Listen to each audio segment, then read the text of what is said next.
What happens when a U.S. Senator walks into a confirmation hearing holding 12 years' worth of your own words and decides to read them back to you on live television? That's exactly what Senator Elizabeth Warren did to Pete Hegseth, President Trump's pick for Secretary of Defense. In front of the entire nation, she unleashed a rapid-fire list of his past remarks about women in the military, quotes he couldn't deny because they were caught on video, printed in his book, and broadcast across major networks. But this wasn't just a history lesson. It was a direct challenge to his integrity, and the stakes couldn't be higher. The hearing room was already tense when Warren began speaking. Mr. Hegseth, thank you. Thank you for your service. So if you're confirmed as Secretary of Defense, you will oversee our military, including about 250,000 women who currently serve on active duty in the Army, the Navy, the Air Force, the Space Forces, and the Marines. And I have serious concerns that your behavior toward women disqualifies you from serving in this role. Now, I've been trying to get answers from you for quite some time on this. You haven't wanted to meet or to answer any of my questions, so we'll just have to do it here and dive in. I want to pick up on some of the questions asked by Senators Shaheen and Gillibrand and Hirono, and I just want to make sure we have a list of some of the facts that I think are undisputed. I'm not going to talk about anonymous sources. I'm just going to quote you directly. We've got the video. We've got it in print. So going back to January 2013, you told a Fox News interviewer that women in the military simply couldn't measure up to men in the military, saying that allowing women to serve in combat roles would force the military to lower the bar. You picked up on that same theme in 2015, making remarks on Fox News, referring to women in combat as, quote, it would erode standards. June 2024, you said on Ben Shapiro's podcast, quote, women shouldn't be in combat at all. And then, of course, we've talked about it in 2024. You published a book, and you say on page 26 of your book, we need moms, but not in the military, especially in combat units. Page 48 of your book, you claim that women should not be in combat roles, because men are distracted by women. And then 10 weeks ago, you appeared on the Sean Ryan show and said, I'm straight up just saying we should not have women in combat roles. Now, I presume you recall making all these statements? Senator, I'm not familiar with the article you're pointing to in 2013, but it underscores my argument completely, because in that 2013 argument, I was talking about standards. No, standards are what it's always been about, Senator. Let's not have Senator. this same fight again. Always been about Senate I've quoted standards. you directly. We've got the video. We're happy to show it. But I want to be clear here. For 12 years, you were quite open about your views, and your views were consistently the same. Women are inferior soldiers, sailors, Marines, airmen, and guardians. And in case anyone missed the point, and these are your words from 10 weeks ago, women absolutely straight up should not be permitted to serve in combat. And I notice on each of these quotes, those are said without qualification. It's not by how much you can lift or how fast you can run. They don't belong in combat, period, or your words, straight up. And then on November 9th, 2024, just 32 days after your last public comment saying that women absolutely should not be in combat, you declared that, quote, some of our greatest warriors are women, and you support having them serve in combat. Now, that is a very, very big about face in a very, very short period of time. So help me understand, Mr. Hegseth, what extraordinary event happened in that 32-day period that made you change the core values you had expressed for the preceding 12 years? Senator, again, I very much appreciate you bringing up my comments from 2013, because for me, this issue has always been about standards. And unfortunately, because of some of the people that have been in political power for the last 4 years, priorities other than standards, lethality, and meritocracy have driven decision-making. I'm quoting you from the podcast. Women shouldn't be in combat at all. Where is the reference to standards that they should be there if they can carry, if they can run? I don't see that at all, Mr. Hegseth. What I see is that there's a 32-day period in which you suddenly have another description about your views of women in the military. And I just want to know, what changed in the 32 days that the song you sang is not the song you come in here today to sing? Senator, the concerns I have and the concerns that many have had, especially in ground combat units, is that in pursuit of certain percentages or quotas, standards have been changed. And that makes the combat more difficult let me make a for everybody suggestion involved. about what happened in that 32 days. You got a nomination from President Trump. Now, I've heard of deathbed conversions, but this is the first time I've heard of a nomination conversion. And I hope you understand that many women serving in the military right now might think that if you can convert so rapidly your long-held and aggressively pursued views in just 32 days, that 32 days after you get confirmed, maybe you'll just reverse those views and go back to the old guy who said straight up, women do not belong in combat. Now, Mr. Hegseth, you have written that after they retire, generals should be banned from working for the defense industry for 10 years.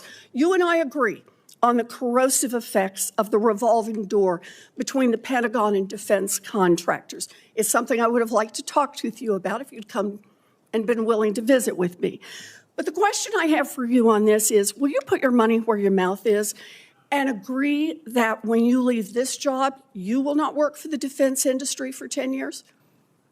Senator, it's not even a question I've thought about because You can it's think not about it one right that, now. It's not one, my motivation for this job I understand has never that. I been just about need what a could yes or no conceivably here. come next. Time is short. I just need a yes or no. I would consult with the president about what the policy should be In at the Defense other Department. words, you're quite sure that every general who serves should not go directly into the defense industry for 10 years, but you're not willing to make that same pledge? I'm not a general, Senator. You'll be the one, let us just be clear, in charge of the generals.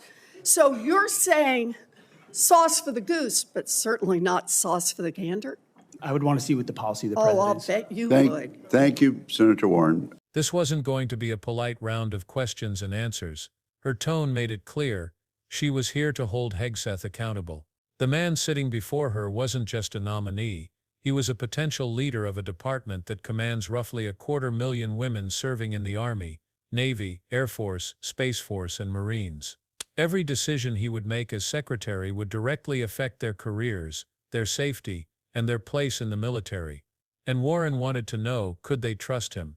From the start, she didn't waste time on vague accusations or hearsay. She went straight for the facts, and not just any facts, but his own words. She reminded the room that she wasn't quoting anonymous sources or political opponents. She was quoting him directly from interviews, podcasts, and even his own published book. These weren't offhand remarks from a decade ago, she argued.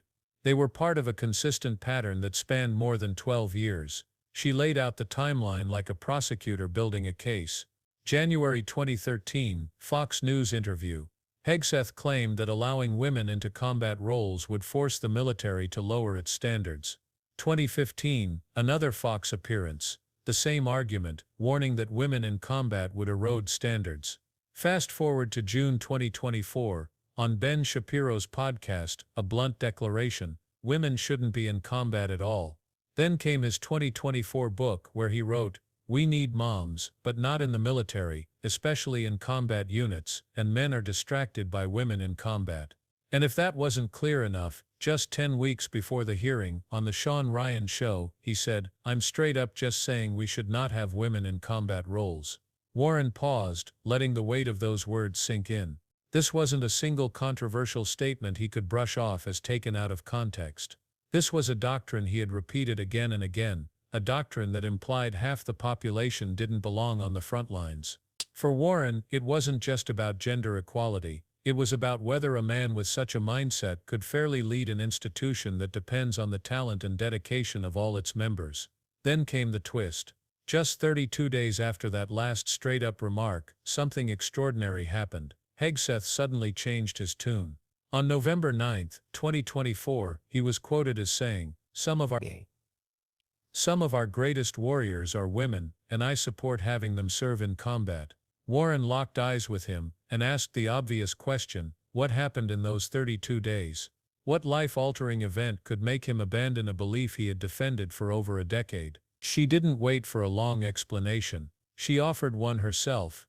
"You got a nomination from President Trump." She called it a nomination conversion, a play on the term deathbed conversion, and the implication was brutal, that his sudden shift wasn't born out of genuine reflection, but pure political convenience. And she warned the room, and the country, that if he could reverse himself so quickly now, what was to stop him from flipping back the moment it was politically safe to do so? Warren wasn't just poking holes in his arguments, she was turning them back on him. If his supposed focus was on standards in the military, she argued, then the highest standard should be integrity and leadership. And if his own bias led him to believe women were the problem, maybe he was the one lowering the bar. It was a clever reversal, using his own language to challenge his fitness for the job. The message was clear. This wasn't just about whether women could meet the physical demands of combat. This was about whether outdated, sexist attitudes still had a place in the Pentagon. Every pointed question she asked served as a reminder that courage, competence, and dedication aren't defined by gender. They're defined by character, something she suggested Hegseth's record called into question. But Warren wasn't finished. She shifted gears to another issue that could test his principles, the notorious revolving door between the Pentagon and the defense industry. She pointed out that Hegseth himself had written that retired generals should be banned from working in the defense industry for 10 years. Then she hit him with the challenge, would he pledge to do the same after leaving office? It was a moment that made the room go quiet. Hegseth hesitated. He said it wasn't something he had thought about, and that he would need to consult with the president before making such a commitment. Warren pounced. In other words, you're quite sure every general should be held to that standard, but you're not willing to hold yourself to it. She delivered the cutting line, sauce for the goose, but not sauce for the gander. The silence that followed spoke volumes. Warren framed the issue in stark terms. Enlisted soldiers can't leave the military and immediately cash in by working for defense contractors. So why should high-ranking officials be allowed to? If Hegseth truly believed in accountability and patriotism, she argued, he should be willing to walk away from the money. Anything less was hypocrisy. By the end of her questioning, Warren had left two unanswered but powerful questions hanging in the air for the public to consider. First, can someone who reverses a deeply held belief in just 32 days be trusted to hold firm when it matters most? Second, can someone who preaches accountability refuse to live by it themselves? These weren't just questions about policy, they were questions about trust, leadership, and the standards we should demand from the people in charge of our military. The confrontation between Warren and Hegseth was more than a political skirmish. It was a high-stakes examination of integrity under pressure. Warren had come prepared, armed with dates, quotes, and a strategy designed not just to expose contradictions, but to force the public to reckon with what those contradictions meant for the future. And as she packed up her notes, it was clear she had done exactly that. So what do you think? Was this a master class in holding leaders accountable, or just political theater? Drop your thoughts in the comments below, and if you found this breakdown insightful, make sure to hit the like button, subscribe, and turn on notifications so you don't miss what's coming next. Trust me, the next one is even more explosive.